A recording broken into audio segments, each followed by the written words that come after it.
Hi welcome back to my channel. ఈరోజు కథ మూగ మనసులు 19వ భాగాన్ని వినేద్దాం. వర్ష స్పందన వచ్చేసరికి ఏడుస్తున్న లలిత్ని సముదాయించలేక అటు ఇటు తిప్పుతున్నారు ఛాయ.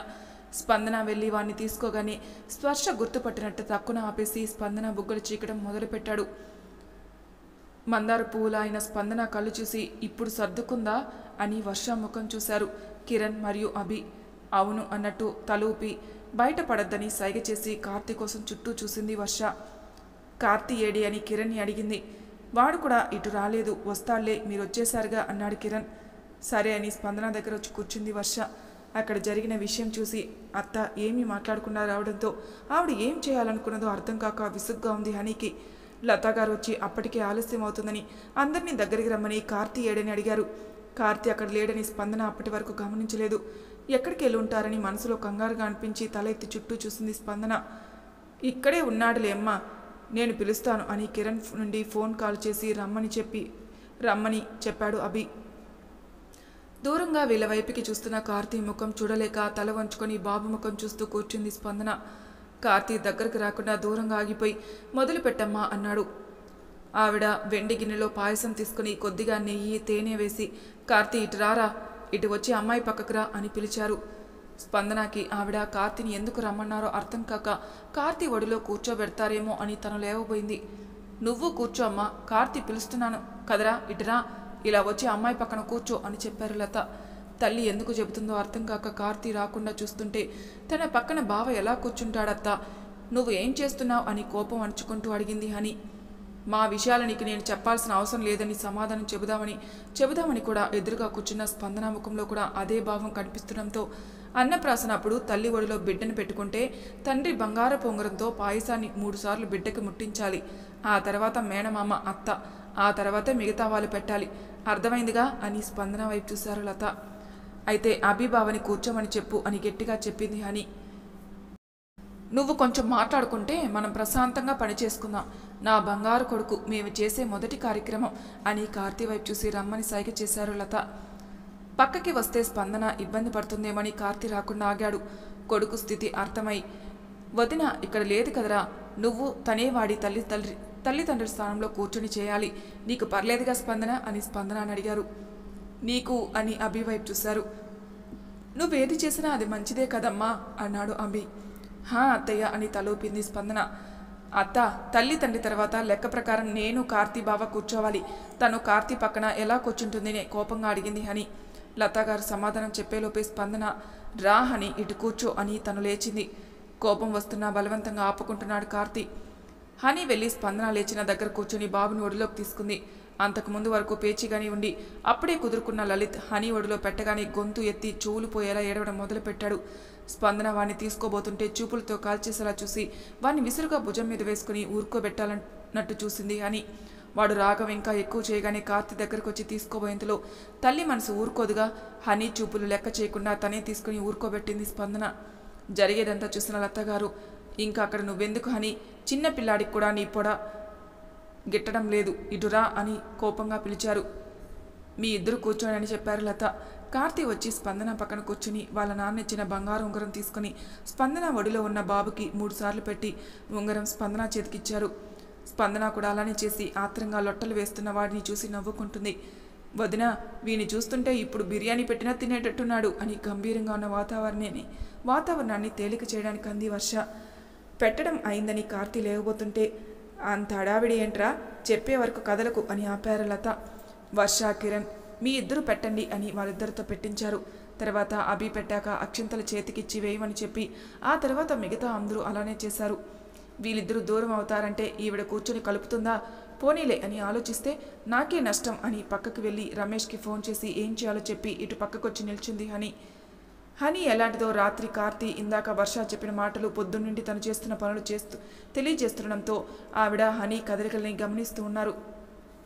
నమ్మకం పోగొట్టుకున్నాక ప్రతిదీ తప్పులనే కనిపిస్తుంది కదా.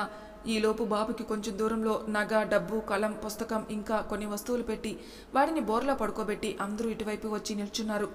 కార్తీ, స్పందన ఇద్దరూ పుస్తకం దగ్గరికి వచ్చి చిన్న ఇటు రారా అని పిలుస్తూ చూసుకోకుండా ఒకరి భుజాలు ఒకరు కొట్టుకున్నారు. ఇద్దరు ఒకరినొకరు 1 సెకండ్ చూసుకున్నారు. స్పందన దూరంగా వెళ్ళి బాబు దగ్గరలో నించుంది. వర్ష నగ దగ్గర నిల్చుని ఇటు వచ్చి ఇది పట్టుకుని నీ అత్తకి బహుమతిగా ఇవ్వరా, ఇటు రారా అని పిలుస్తుంది. పిల్లల సరదాని పెద్దలు నవ్వుతూ చూస్తుంటే బుడ్డోడు ఎవరి వైపు వెళ్లాలో తెలియక అలానే చూస్తున్నాడు. పిన్ని లక్షణాలు వెనక నుండి తెలియాలి, వాణ్ణి లేకపోతే కదలడు అని నవ్వుతున్నాడు కార్తీ. అప్పటి వరకు కార్తీ గంభీరంగా ఉంటే మనసులో తెలియని అలజడిగా ఉంది స్పందనకి. కార్తీ మాటలతో బానే ఉన్నాడని అర్థమై తను కూడా సరదాగాని చిన్న పిన్ని పరువు కాపాడు ఇటురా అని పిలిచింది స్పందన. వాడు కదలకుండా తలెత్తి బోసి నవ్వులు చూస్తూ నవ్వుతున్నాడు. స్పందన, నీ ఫోన్ ఇలా ఇవ్వు, ఏదైనా శబ్దం చేస్తే వస్తాడు అని ఎంతో చక్కగా చెప్పింది హని. సరే అని తన ఫోన్ తీసి కింద పెట్టబోతుంటే తీసుకొని అటు పెడతా అని కార్తీ దగ్గరున్న పుస్తకం మీద పెట్టి దూరంగా ఉన్న రమేష్కి సైగ చేసింది హని. ఒక్క నిమిషంలో స్పందన ఫోన్ రింగ్ అయింది. డిస్ప్లే మీద మై లవ్ అని రమేష్ ఫోటో ఉంది. కింద ఫోన్లో చూడగానే కార్తీక్ కోపం పెరిగిపోయి గబాలను వంగి చేతిలోకి తీసుకున్నాడు. మిగతా వాళ్ళు గమనించకముందే కోపంతో ఎడమ దవడ బిగుసుకుంటుంటే ఎంతో నిగ్రహంగా ఆపుకుంటున్నాడు. అక్కడ బయటపడడం ఇష్టం లేక కార్తీని చూసిన కిరణ్ కార్తీ పక్కకి రాబోతుంటే వద్దు అన్నట్టు తలూపాడు. ఎవరికో మూడుతుందేమో అని అనుకుంటూ అక్కడ నిల్చున్నాడు. అక్కడే ఆగిపోయాడు. అమ్మయ్య, బావ చూశాడు. ఇందాక తను వచ్చినప్పుడు వాడే స్పందనతో మాట్లాడడం చూశాడు కాబట్టి కొంచెమైనా అనుమానం వచ్చి ఉంటుంది. దీన్ని నెమ్మదిగా పెద్దది చేయాలని మనసులో నవ్వుకుంటుంది హని. ఈలోపు బాబు స్పందన వైపు వచ్చి అక్కడ పెట్టిన కలం పట్టుకున్నాడు. స్పందన వాడిని ఎత్తుకుని ముద్దు పెట్టుకుని బావా, మన లలిత్ నా పరువు కాపాడాడు అని చిన్నగా నవ్వి ఓరచూపుగా కార్తీ వైపు చూసింది. కోపం అంచుకుంటున్నట్టు కనిపిస్తున్న కార్తీ ముఖం చూసి నిమిషం ముందే బాగానే ఉన్నారుగా, మళ్ళా ఏమైందో అని నవ్వుతుంది. అలా ఆగిపోయింది. అమ్మా, ఇప్పుడు ఏం చేయాలి అని అడిగాడు కార్తీ. ఇంకో 10 నిమిషాల్లో తాంబూలాలు మార్చుకుని ఇంటికి బయలుదేరదాం అని చెప్పారు లత. సరే, ఒక్క నిమిషం ఇటు రామ్మా అని ఆవిడ చేయి పట్టి పక్కకు తీసుకెళ్ళి నిన్న రాత్రి నేను చెబితే దానికి తెలియని తనమని చెప్పావు, ఇది చూడు అని చేతిలో ఫోన్ పెట్టాడు. ఫోన్లో లాస్ట్ కాల్ రికార్డ్ చూసి ఆవిడ అలానే నిల్చుండిపోయారు. కొన్ని నిమిషాల్లో తేరుకుని నువ్వు వెళ్ళు కార్తీ, నాకేం చేయాలో అర్థమైంది అని వెళ్తున్న కొడుకుని పిలిచి నుదుటి మీద ముద్దు పెట్టుకొని నీ ఇష్టమే నా ఇష్టం, సంతోషంగా ఉండు అని పంపించారు. ఇటు పక్కకొచ్చి అక్కడే తచ్చాడుతున్న హనీని ఇటురా అని పిలిచారు. హా అత్త అని దగ్గరకొచ్చింది హని. ఇటు చూడు అని ఫోన్లో రమేష్ ఫోటో చూపించి ఇందాక నువ్వు చూసింది ఇతన్నేనా అని అడిగారు. హని, అమ్మయ్య, వీళ్ళు దారిలోకి వచ్చారు. హా అత్త, ఏ? సరే, అతను గుడిలో ఎక్కడున్నాడో వెతికి తీసుకురాగలవా? ఎందుకత్తా? ఏముంది, అతని వివరాలు తెలుసుకుని కలపాల్సిన వాళ్ళని కలిపేద్దాం అని. సరేనా, వెళ్ళి చూసి ఉంటే ఇక్కడికి తీసుకురా అని పంపారు లత. అక్కడే దూరంగా తిరుగుతున్న రమేష్ని రమ్మని పిలిచి నీ పంట పడింది, జాగ్రత్తగా సమాధానం చెప్పు అని కూడా తీసుకుని వచ్చింది హని. లతా గారిని చూసి కొంచెం భయంగానే వచ్చి నమస్తే అమ్మ అన్నాడు. అని తలూపి నువ్వు ఎక్కడ పని చేస్తున్నావు, ఏం చేస్తున్నావు, మీ ఇద్దరికి ఎలా పరిచయం అని అడిగారు లత. ఏం చెబితే ఏమవుతుందని మాట్లాడకుండా నిల్చున్న రమేష్ని చూసి గట్టిగా 4 అబద్ధాలు చెప్పలేడని విసుక్కుని ఏదో కంపెనీ అత్త, వీళ్ళందరిలానే సాఫ్ట్వేర్ ఇంజనీర్ అంట, ఫేస్బుక్ ద్వారా పరిచయం అంట అని చెప్పింది హని. నీకెలా తెలుసు? తీసుకువస్తూ అడిగాను అంది బుర్రగొక్కుంటూ. ఆ అవకాశం ఉంటే ఈవిడ లాయర్ అయిపోయేది, ఏదో అదృష్టం తప్పి నన్ను కాపాడింది అని మనసులో విసుక్కుంది హని. హని ముఖం చూసి సరే బాబు, తర్వాత అబ్బాయికి చెప్పి కబురు పెడతాను, మనం మళ్ళా మాట్లాడుకుందాం అని చెప్పారు. ఆవిడికి అంతా తెలుసని అర్థమై అలానే అన్నట్టు తలూపాడు. తను మాకు కావలసిన అమ్మాయి, నువ్వు కూడా ఇప్పుడు అలానే అని ఆపారు లత. అమ్మయ్య, మా అత్త నమ్మేసింది, ప్రశ్నలు అడుగుతుంటే అనుమానం వచ్చిందేమో అనుకున్నా అని మనసులో డ్యాన్స్ స్టెప్ వేసుకుంది హని. హని కార్తీ దగ్గరికి వెళ్ళి బండికి కీ తీసుకురా అని పంపారు. హని అటు కదలగానే రమేష్ లతా గారి వైపు తిరిగి అమ్మ అది మొదలు పెట్టబోయాడు. మా కార్తీ అన్నీ చెప్పాడు బాబు, నువ్వు మా ఆఫీసులోనే పనిచేస్తావని, నీకు హనీకి ఉన్న పరిచయం కూడా ఆశపడుతుంది అనుకున్నాను, కానీ నీచమైన పనులు చేస్తుందని తెలీదు. నువ్వొక పని చేయాలి, దాన్ని మా ఇంటి దగ్గర దింపి మేము వచ్చే వరకు ఎక్కడికి కదలకుండా ఆపాలి, చేస్తావా అని అడిగారు. అలానే అమ్మ, నన్ను క్షమించండి. కిరణ్ సార్, కార్తీ సార్ తను ఎలా చేయమంటే అలా చేయి అని చెప్పారు. తప్పు అని తెలిసినా నేను, కాకపోతే ఇంకొకరిని తెచ్చేదని ఒప్పుకున్నాను. తెలుసు, నువ్వు మామూలుగా ఉండు, దానికి చావు తెలివితేటలు ఎక్కువ అని కనిపెట్టేస్తుంది అని చెప్పారు లత. కార్తీ దగ్గరికి వెళ్ళి అత్త నీ బండి తాళం ఏమంది బావా అని అడిగింది. తన్ని చూస్తేనే అసహ్యం వేస్తుంటే అమ్మ ఎక్కడా అని అడిగాడు కార్తీ. అదిగో అక్కడుంది అని చూపించింది. లతా గారితో ఉన్న రమేష్ని చూడగానే అర్థమై ఇదిగో అని తాళం ఇచ్చాడు కార్తీ. హని లతా గారి దగ్గరికి వెళ్ళి ఇదిగో అత్త అని ఆవిడికి ఇవ్వబోయింది. నీ దగ్గరే ఉంచు, ఇక్కడ కార్యక్రమం అవ్వగానే ఇంటికి భోజనానికి వస్తారు, కార్తీ ఫుడ్ ఇంటికి వస్తుందని చెప్పాడు.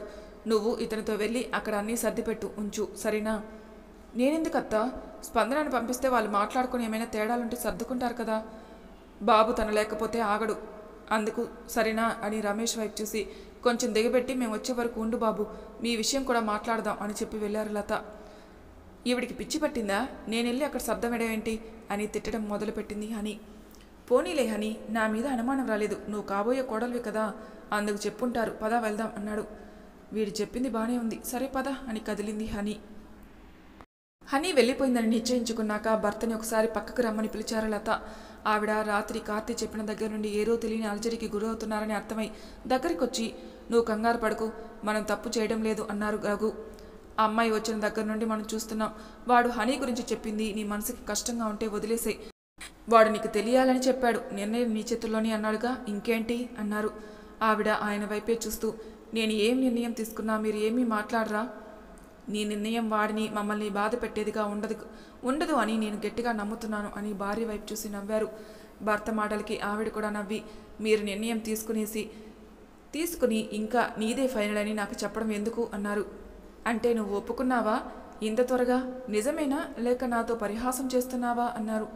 వాడు చెప్పాక హనీకి నేను అన్యాయం చేస్తున్నానని మదన పడ్డాను, కానీ గుడికొచ్చాక జరిగినవన్నీ టూకీగా ఆయనకు చెప్పి అర్హత లేని దాన్ని అందరం ఎక్కించడం ఎంత తప్పో ముందే తెలుసుకున్నాను.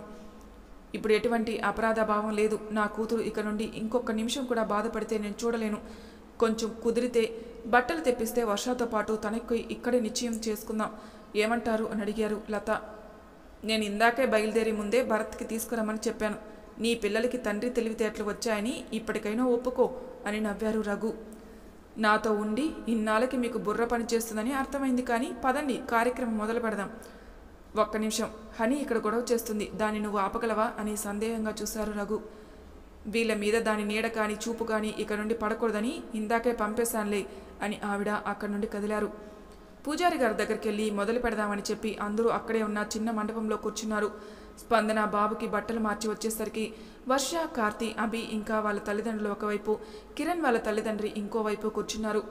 వాళ్ళని అలా చూసి నవ్వుతూ లతగారి పక్కకు వెళ్తుంటే, స్పందన ఇటు మా వైపుకి రా, అందరూ వర్ష పక్కనేనా, నా చెల్లి నా వైపు కూర్చోవాలి అని పిలిచాడు కిరణ్. కిరణ్ తల్లిదండ్రి కూడా అలానే చెప్పడంతో, అభి నువ్వు కూడా అటు కూర్చోరా అని పంపారు లత. పంతులు గారు వచ్చి ఏదో చదివేసి, అమ్మా ఇప్పుడు మీరు తాంబూలం మార్చుకొని బట్టలు అవి తెచ్చుకుంటే అమ్మాయికి అబ్బాయికి పెట్టుకుని వాళ్ళను మార్చుకురమ్మని తర్వాత జంటగా కూర్చోబెట్టి అక్షంతలు వేయండి అని చెప్పి కదలబోయారు. ఒక్క నిమిషం ఉండండి, అప్పుడే అవలేదు అని ఆయన్ని ఆపారు లత. భరత్ గారు ఛాయ, రఘు లత గారిని తాంబూలం అందుకోమని అడిగితే, మీకు ఒక్క పిల్లేగా, మీరు కానివ్వండి అని సున్నితంగా చెప్పారు. వర్షాకి కిరణ్కి బట్టలు పెట్టి, వర్షాకి కిరణ్ తల్లిగారు తెచ్చిన గొలుసు మెల్లో వేసి వీళ్ళని వెళ్ళి బట్టలు మార్చుకురమ్మన్నారు. లత గారు ఒక్క నిమిషం మీరు ఉండండి అని ఆపారు. పెద్దమ్మ ఒక్క నిమిషం అని ఇప్పటికే 10 నిమిషాలు తినేశావు, ఆత్రం ఆపుకోలేకపోతున్నాను, ఏంటో చెప్పు అని అడిగింది వర్ష. అక్కడ ఉన్నందరూ కూడా అలానే భావం ముఖంలో చూస్తుంటే పంతులు గారు ఇక్కడ ఇంకో నిశ్చితార్థం చేయించాలి అన్నారు లత. అలాగే అమ్మ, అబ్బాయి అమ్మాయి వివరాలు అని అడగగానే కార్తీక్ ఇంకా స్పందన అని చెప్పారు. ఆవిడ ఏం చెబుతున్నారో అర్థమవగానే అత్తయ్య అని లేవబోయింది స్పందన. రఘు గారు దగ్గరకు వచ్చి స్పందన చేతిని చేతిలోకి తీసుకొని, మా అమ్మాయి మా మాట విని మేము చూసిన అబ్బాయిని చేసుకుంటుందని నీతో మాట మాత్రం చెప్పకుండా మేమే ఇలా నిర్ణయించుకున్నాం, నీకు సమ్మతమేగా అమ్మా అని అడిగారు. కార్తీక్ కళ్ళు ఆనందం ఆపుకోలేక మెరుస్తుంటే స్పందన వైపు చూస్తూ ఉన్నాడు. అంత ఆనందం ఒకేసారి తట్టుకోలేక కళ్ళ వెంట కన్నీళ్లు కారుతూ ఉంటే మాట నోటి నుండి పెగలక అలానే చూసింది స్పందన. ఛాయాగారు వచ్చి స్పందన ఒళ్ళోని బాబుని తీసుకున్నారు. నీకు అబ్బాయి నచ్చకపోతే చెప్పు నాన్న, పెళ్ళికొనికి మార్చేస్తాను అని స్పందన కన్నీళ్లు తుడుస్తూ అన్నారు. లత ఇంకా ఇప్పటి నుండి సంతోషంగా కూడా నీ కన్నీళ్లు చెమర్చకూడదు సరేనా అని తన నుదుటి మీద ముద్దు పెట్టుకున్నారు. పెద్దమ్మ అలా ఎలా మార్చేస్తారు, మా వదిన మా అన్నయ్య కోసమే అని లేచింది వర్ష. వదిన గారు చూస్తున్నారుగా మీ కోడల్ని, నా కోడల్లా నెమ్మదస్తురాలు కాదు, ఎలా వేగుతారో అని కిరణ్ వాళ్ళ అమ్మగారి వైపు చూసి నవ్వారు లత. తల్లి తన కోరిక ఇంత త్వరగా తీరుస్తుందని ఊహించక, థ్యాంక్ యూ అమ్మ, ఇప్పుడు ఏం చేయాలని అడిగాడు అభి. ఏం చేయాలన్నా ముందు ఆవిడికి ఇష్టమో కాదో కనుక్కో అన్నయ్య, ఆవిడికి నేను పక్కకు వెళ్తేనే ఇష్టం ఉండదు అని కినుకుగా అన్నాడు కార్తీ. కార్తీ మాటలకి నవ్వుకుంటూ, మరి ఇష్టం ఉండదని తెలిసి కూడా తిరగడం ఎందుకో అడగండి బావా అని అడిగింది స్పందన. అబ్బా మీ సటైర్ల తర్వాత నిదానంగా వేసుకోండి, ఆ మహాతల్లి ఎటుపోయిందో ఇటు వచ్చేలోపు కానివ్వండి అంది వర్ష. నువ్వు కంగారు పడకు, దాన్ని ఇక్కడ ఉంచకుండా మీ పెద్దమ్మ పంపేసిందిలే అన్నారు రఘు. అమ్మా టైం దాటకుండా మార్చుకోండి. అమ్మాయి తల్లిదండ్రులు అని అడిగారు పంతులు గారు. అబ్బాయికి అమ్మాయికి తల్లిదండ్రులు మేమే. కొడుకు కాళ్ళు పట్టుకొని కడగడం మంచిది కాదు కదా, అందుకు బావ అందుకుంటాడు తన తరపు నుండి అని అభి, లత, రఘు గారు మార్చుకుని ఛాయగారు ఇచ్చిన బట్టలు ఇద్దరికి పెట్టి తన మెడలో గొలుసు స్పందనకి వేద్దామని తీయబోయారు లత. అమ్మా నువ్వేమనుకోనంటే నా మెడలో గొలుసు వేయనా అని అడిగాడు కార్తీ. బాబు నువ్వు కట్టాల్సినవి వేయాల్సినవి అన్నీ పెళ్లిలో చేద్దు గాని ఇప్పుడు అమ్మగారి చేతితో పెట్టించు అన్నారు పంతులు. కొడుకు ఆరాటం చూసి సరే నీ గొలుసే ఇవ్వు అని తీసుకుని స్పందన మెడలో వేశారు. నలుగురిని ఇప్పుడు పెళ్లి బట్టలు మార్చుకురమ్మని పంపారు. మండపం పక్కన ఉన్న గదిలోకి వెళ్ళగానే అసలుకి ఏం జరిగింది వర్ష, వాళ్ళందరికీ ఎలా తెలుసు అని అడిగింది స్పందన. నేను గ్రూప్ కాల్ పెట్టి కార్తీ అన్నయ్యకి కిరణ్కి తన మాటలు వినిపించానని కనిపెట్టేసిందా అని మనసులో అనుకుని, వదిన నాకేం తెలుస్తుంది, అన్నీ నడిపేవాడు అన్నయ్యే, వెళ్ళి తన అడుగు, అందరూ ఎదురు చూస్తున్నారు, త్వరగా మార్చుకో అంది వర్ష. నలుగురు మార్చుకుని వచ్చి పెద్దలందరి దగ్గర ఆశీర్వాదం తీసుకున్నారు. అబ్బి దగ్గర ఆశీర్వాదం తీసుకుంటుంటే అక్క గుర్తుకొచ్చి నా జీవితంలో అతి ముఖ్యమైన విషయం అక్క లేకుండా జరిగిపోయింది అని మనసులో కొంచెం బాధగా అనిపించింది స్పందనకి. స్పందన ముఖం చూసి చేతి మీద నెమ్మదిగా తట్టాడు కార్తీ. తన్ని చూసి మళ్ళా మామూలుగా అయి దేవుడి దగ్గర దండం పెట్టుకుని ఇంకా బయలుదేరదాం అని అందరూ బయటకొచ్చారు. కారులోకి ఎక్కుతున్న కార్తీని స్పందనాన్ని ఆపి ఆసుపత్రికి వెళ్ళి వదిన చేతితో బాబుకి పాయసం పెట్టించి మీ ఇద్దరు ఆశీర్వాదం తీసుకురండి అని చెప్పారు లత. అలాగే అని ఇద్దరు ఆగిపోయి క్యాబ్ బుక్ చేసుకుని అక్కడున్న మెట్ల మీద కూర్చున్నారు. కార్తీ ఇది నిజమే కదా, కల కాదుగా అంది స్పందన. స్పందన చేతులను బాబుని తను తీసుకుని స్పందన చేతిని తన చేతిలోకి తీసుకుని నొప్పి పెడుతున్నా నీ కళ్ళు ఇది కళ అని చెబుతున్నాయా అని నవ్వాడు కార్తీ. నా కళ్ళు నొప్పిగా ఉన్నాయని నీకు అని మీకు చెప్పానా? నువ్వు నాకు నోటితో చెప్పాలా? మీకు బాగా పొగరు అని మూతి లడ్డులా చుట్టింది. అప్పుడంటే హక్కు లేదని ఆగాను, ఇప్పుడు సగం హక్కు వచ్చింది కాబట్టి ఆగమన్నా ఆగను అని ముద్దుగా కనిపిస్తున్న తన పెదవులు చూస్తూ అన్నాడు కార్తీ. ఇదిగో ఇలానే మాట్లాడితే అబ్బాయికి పద్ధతి లేదని మా అమ్మ నాన్నకు చెప్పి పెళ్ళి ఆపేస్తాను అని నవ్వింది స్పందన. తల మీద మొట్టి ఇంకోసారి అలా మాట్లాడావో అని ఉరిమి చూస్తాడు కార్తీ. ఎంత కాబోయే పెళ్ళానైనా ఇలా మాటి మాటికి కొడతారా అని బిక్కమొహం వేసింది స్పందన. కొట్టించుకుంటావో పెట్టించుకుంటావో నీ చేతుల్లోనే ఉంది బంగారం అని నవ్వాడు కార్తీ. కార్తీ నవ్వుకి బోసి నవ్వులు నవ్వుతున్నాడు లలిత్. వాళ్ళతో పాటు చాలా సంతోషంగా తను నవ్వింది స్పందన. మరి తర్వాయి భాగంలో ఏం జరుగుతుందో నెక్స్ట్ ఎపిసోడ్లో తెలుసుకుందాం.